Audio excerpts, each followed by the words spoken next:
अस्सलाम वालेकुम। क्या जो हमारे बैंकों में पैसे रखे होते हैं तो जैसे हम नहीं चाहते कि वो लोग हमारी ज़कात काटें, हम खुद अपनी तौर पर ज़कात जो मुस्तहिक है उनको दे दें उन पैसों की भी, तो रियासत को ज़कात देना और बैंकों में से ज़कात जो पैसा रखा हुआ उसमें कटवाना फ़र्ज़ है या हम खुद दे सकते हैं? ये प्लीज़ बताएं इसका जवाब। क्योंकि डॉक्टर इसरार का आज मैंने बयान सुना तो वो कहते हैं कि हज़रत उमर के ज़माने में लोगों ने रियासत को तो ज़कात देने से मना किया तो उन्होंने उस पर एक्शन उठाया। करीम। अम्मा बाद, देखिए डॉक्टर साहब ने अगर पाकिस्तान को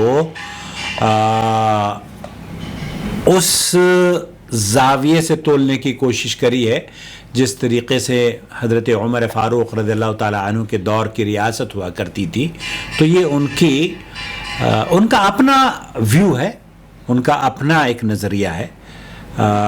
मैं नहीं समझता कि वो इस मौक़िफ़ में हक़ बजानिब हैं, क्योंकि उमर फ़ारूक़ की रियासत कुरान सुन्नत पर मबनी थी और पाकिस्तान की मौजूदा रियासत कुरान सुन्नत पर मबनी नहीं है, बल्कि कुरान सुन्नत के तो कई आमाल ऐसे हैं, कई ऐसे अहकाम हैं और ऐसे कवानीन हैं जो कुरान सुन्नत के बिल्कुल ख़िलाफ़ हैं। तो ये कंपैरिजन ही एप्पल टू एप्पल कंपेयर किया जाता है ना, एप्पल बनाना कंपेयर नहीं होता। तो डॉक्टर इसरार साहब का ये सोचना कि ये रियासत भी वैसी ही रियासत है जैसे उमर फ़ारूक़ के दौर में रियासत हुआ करती थी, आज की मौजूदा रियासत वैसी ही है, नहीं, ये दुरुस्त नहीं है। आप चाहें तो आप अपनी रकम की ज़िम्मेदार आप हैं, आपको जवाब देना होगा अल्लाह रब्बुल आलमीन को। माल आपका है, आप मुस्तहिक़ तक पहुँचने की कोशिश ये करें। अगर वो उमर फ़ारूक़ की रियासत हो जाए पाकिस्तान, अल्लाह करे कि ऐसा दिन आए कि कुरान सुन्नत वहाँ पर नाफिज हो। लिया गया था पाकिस्तान इसलिए कि वो कुरान सुन्नत की बालादस्ती के लिए काम होगा, लेकिन माजरत के साथ ऐसा तो नहीं हुआ। तो वहाँ तो बल्कि इस कदर जहालत है कि अभी वो औरत को देख रहा था, सिर्फ उसकी लिबास पर हलवा लिखा हुआ है तो जाहिलों ने उसको पीटा। तो ये जो शरीयत उमर फ़ारूक़ के दौर में नाफिज थी रियासत, वो रियासत नहीं है। अगर वो रियासत हो तो आप वाकई उन्हें दें।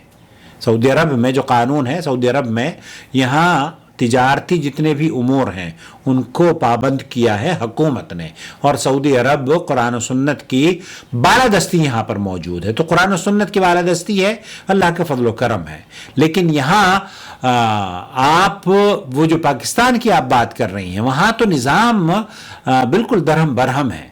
आप चाहें तो उनको दे सकती हैं, लेकिन ये कंपैरिजन डॉक्टर इसरार साहब का कि मौजूदा पाकिस्तानी, बल्कि कई लोगों ने कहा उमर फ़ारूक़ जैसे हैं इमरान खान, मेरी वीडियो भी इस टॉपिक पर मौजूद है, कहाँ राजा भोज और कहाँ गंगू तेली। एक आदमी मुवाहिद, दूसरा आदमी कब्र पर पड़ा हुआ गिरा हुआ नज़र आता है, औज़ु बिल्लाह। तो ये दुरुस्त नहीं है। आप चाहें तो आपकी जिम्मेदारी है, आप ज़कात का माल, अगर उमर फ़ारूक़ की रियासत में आप हो जाएं और वो रियासत आपको मिल जाए जो कुरान सुन्नत पर आप हुक्म लगाती हो या कुरान सुन्नत जिसका मंशूर हो, तो जैसे कि सऊदी अरब है, तो वहाँ आप दे सकती हैं। वहाँ हुकूमत ने आपको पाबंद किया है, हुकूमत के साथ ताउन करें। लेकिन अगर आप बच सकती हैं पाकिस्तान में तो अपने आप ज़कात आप दे दीजिए। वहाँ तो बल्कि एक हीला भी होता है ना, मार्च में गालिबन या पता नहीं कौन से महीने में निकालते हैं ना ज़कात, तो वो ज़कात जिस रोज़ डिडक्ट करते हैं ना, उस रोज़ से पहले कई लोग तो वहाँ पे मजबूरी तौर पर शिया कहते हैं कि हम शिया हैं। मुझे किसी ने बताया, जनरल ज़िया के दौर से ये आगाज़ हुआ था, तो बहुत सारे लोग एफिडेविट लिख कर देते हैं कि मैं शिया हूँ, और शियों के माल से ज़कात गालिबन पाकिस्तान में नहीं काटते, तो इसलिए वो डिक्लेरेशन करके दे देते हैं कि मैं शिया हूँ और मेरे माल से ज़कात ना काटी जाए। तो ये डिक्लेरेशन भी दुरुस्त नहीं है। आप बचें, अल्लाह ताला आपकी हिफाजत फरमाए।